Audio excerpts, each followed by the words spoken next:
کونین میں تم سا کوئی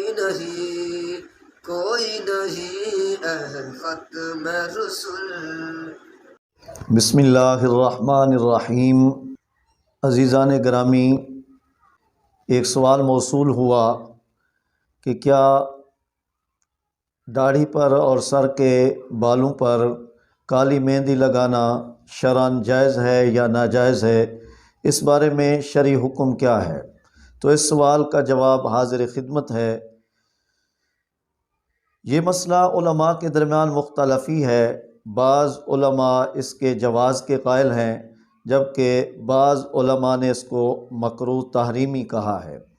اور یہی موقف شرعی دلائل کی روشنی میں درست ہے کہ اپنے سفید بالوں کو کالا کرنا، سیاہ خضاب لگانا شرعی تقاضوں کے مطابق مکروہ تحریمی ہے۔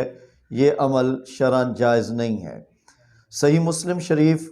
حدیث نمبر 5509 میں ہے، حضرت جابر بن عبداللہ رضی اللہ تعالی عنہ سے مروی ہے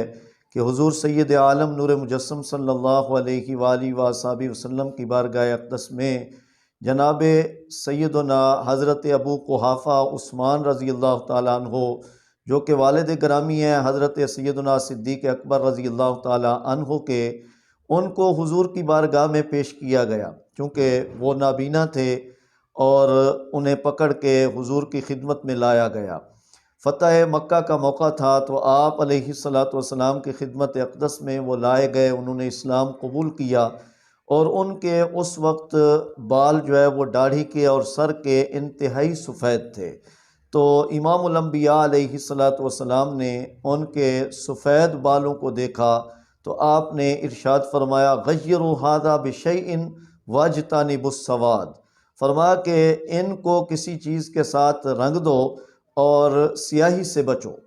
تو یہ ایک واضح حکم ہے اس حوالے سے کہ بالوں کو رنگنا تو چاہیے، مگر کون سا رنگ ہونا چاہیے؟ تو آپ علیہ السلام نے وضاحت فرما دی کہ سواد سے یعنی سیاہی سے بچنا چاہیے، کالا رنگ نہیں ہونا چاہیے، باقی جو بھی رنگ اختیار کیا جائے تو وہ داڑھی کے بال ہوں یا وہ سر کے بال ہوں تو ان کو رنگا جا سکتا ہے۔ اسی طرح سنن ابی داود حدیث نمبر 4212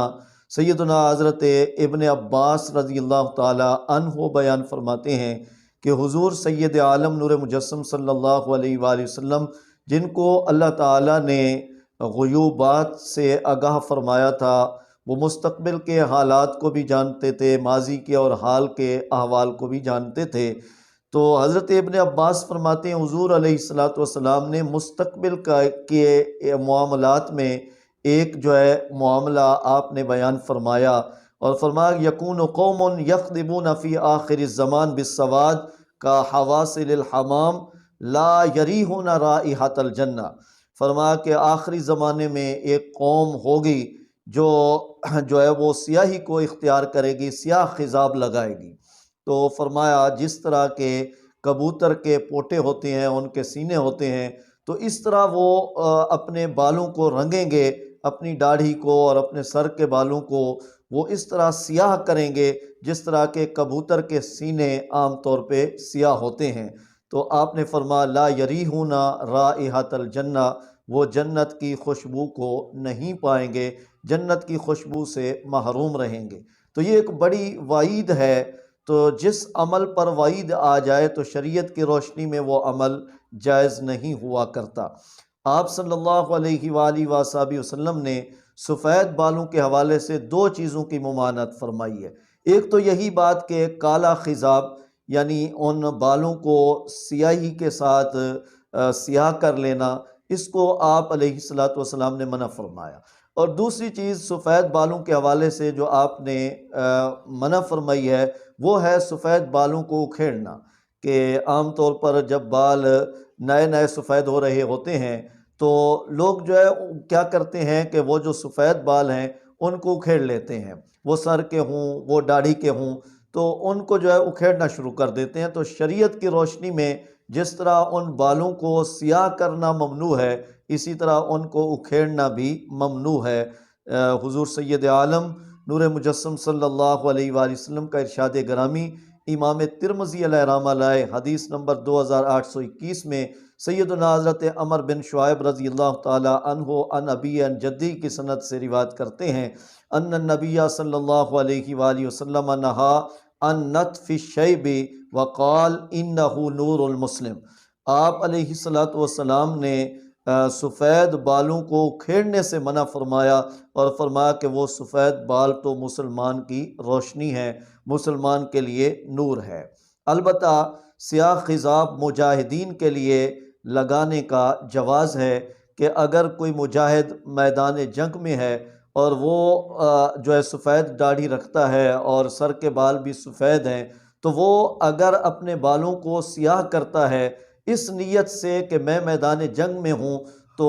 میرا دشمن مجھے دیکھ کر یہ نہ سمجھے کہ سامنے بوڑھا کھڑا ہے، اس میں کیا طاقت ہوگی، تو وہ اپنے بالوں کو سیاہ کر لیتا ہے اس نظریے اور اس نیت کے ساتھ کہ میرے بال جو ہے وہ کالے ہوں گے تو سامنے میرے دشمن پر میرا رعب طاری ہو جائے گا اور وہ یہ سمجھے گا کہ میرے سامنے کوئی بوڑھا نہیں بلکہ طاقتور جوان کھڑا ہے، تو اس کے حوصلے پست کرنے کے لیے اس طرح مجاہد اگر اپنے بالوں کو سیاہ کرتا ہے تو اس کی شریعت مطہرہ میں اجازت ہے۔ اور کچھ صحابہ کرام رضوان اللہ علیہم اجمعین کے اعمال سے جو بعض ہمارے علماء جو جواز کے قائل ہیں کہ سیاہ خضاب لگانے کو جائز سمجھتے ہیں، انہوں نے بھی بعض صحابہ کرام کے حوالے سے اس بات کو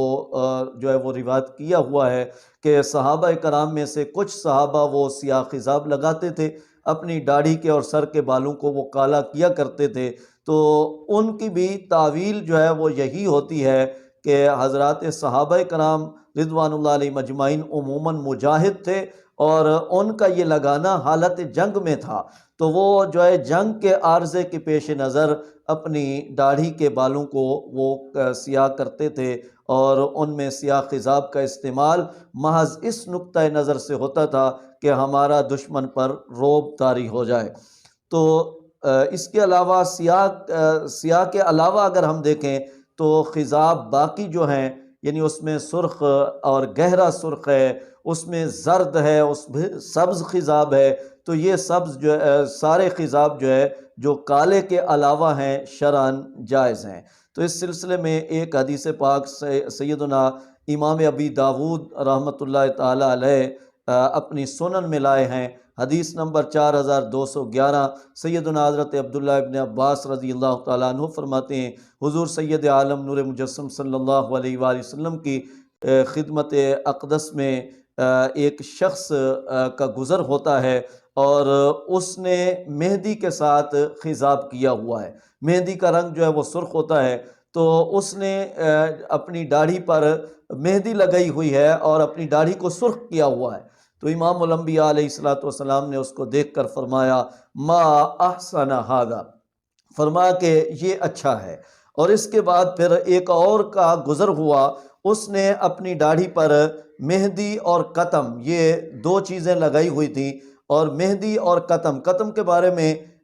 امام ابن حجر عسقلانی رحمۃ اللہ تعالی علیہ فرماتے ہیں کہ یہ یمن میں ایک بوٹی ہوتی تھی اور اس کے ساتھ خضاب لوگ کیا کرتے تھے، اور اعلیٰ حضرت عظیم البرکت امام اہل سنت رحمۃ اللہ تعالی علیہ نے بھی اس کی وضاحت فرمائی ہے، فرمایا کہ وہ ایک بوٹی ہے جس کے پتے جو ہے وہ زیتون کے پتوں کے مشابہ ہوتے ہیں اور اس کو مہندی کے طور پر استعمال کیا جاتا ہے، اس کا رنگ گہرا سرخ ہوتا ہے۔ تو یہ جو ہے یعنی قطم ایک بوٹی ہے، مہندی جس طرح ایک بوٹی ہوتی ہے اور اس کے پتوں سے مہندی بنا لیتے ہیں، تو اسی طرح وہ بھی ایک بوٹی ہے جو یمن میں ہوا کرتی تھی اور گہرا سرخ رنگ ہوتا تھا، تو ان دونوں کو ملا کر ایک خضاب بنتا تھا گہرا سرخ رنگ کا۔ تو دوسرا آدمی جو گزرا اس نے گہرا سرخ جو ہے اپنی داڑھی کو کیا ہوا تھا، تو امام الانبیاء علیہ الصلوۃ والسلام نے اس کو دیکھ کر فرمایا ھذا احسن من ھذا، فرمایا کہ یہ پہلے سے زیادہ بہتر ہے، جو پہلا گزرا تھا اس سے یہ خضاب بہتر ہے۔ اور پھر تیسرے کا گزر ہوا جس نے اپنی داڑھی پر زرد رنگ کا جو ہے پیلے رنگ کا وہ خضاب کیا ہوا تھا، تو امام الانبیاء علیہ الصلوۃ والسلام نے ارشاد فرمایا ھذا احسن من ھذا کلی، فرمایا کہ یہ ان تمام سے بہتر ہے۔ تو آپ نے زرد کو سب سے بہتر قرار دیا، اور دوسرے نمبر پر جو گہرا سرخ تھا اس کو پسند فرمایا، اور پھر سرخ کو بھی آپ علیہ الصلوۃ والسلام نے اچھا قرار دیا۔ تو عرض کرنے کا مقصد یہ ہے کہ امام الانبیاء علیہ الصلوۃ والسلام کے ان فرامین کی روشنی میں جو خلاصہ نکلتا ہے تو وہ یہ ہے کہ سیاہ خضاب سے بچنا چاہیے، اور باقی جو خضاب ہیں ان کو استعمال کرنا چاہیے، اور ان کا استعمال مستحب ہے، پسندیدہ ہے، بجائے اس کے کہ آدمی جو ہے وہ اپنی داڑھی کو کوئی کلر نہ کرے، بہتر یہ ہے کہ وہ اس کو رنگ لے، جس طرح کہ صحیح بخاری شریف کی حدیث نمبر 3462 میں سیدنا حضرت ابو ہریرہ رضی اللہ تعالیٰ عنہ کی روایت درج ہے۔ آپ فرماتے ہیں ان رسول اللہ صلی اللہ علیہ وآلہ وصحبہ وسلم قال ان الیہود والنصارى لا یسبغون فخالفوہم، فرمایا کہ یہود و نصارہ خضاب نہیں کرتے تو تم ان کی مخالفت کیا کرو۔ اب یہود و نصارہ کی مخالفت کیا ہوگی کہ وہ خضاب نہیں کرتے تو امت مسلمہ خضاب کرے، تو یہ یہود و نصارہ کی مخالفت ہے۔ تو آپ علیہ الصلوۃ والسلام کو یہ پسند تھا کہ آپ علیہ الصلوۃ والسلام کے امتی اور آپ کے غلام جو ہے وہ خضاب کیا کریں تاکہ یہود و نصارہ کی مخالفت ہو۔ اور اس میں جو پہلی روایت گزری ہے وَاجْتَنِبُوا السَّوَادَ، آپ نے فرمایا کہ سیاہ سے تمہیں اجتناب کرنا چاہیے، باقی خضاب استعمال کیے جائیں تو یہ پسندیدہ اور مستحب عمل ہے، اور سیاہ سے بچنا بھی لازم امر ہے۔ اللہ تبارک و تعالی ہم سب کو دین کی صحیح فہم نصیب فرمائے۔ وآخر دعوانا ان الحمد للہ رب العالمین۔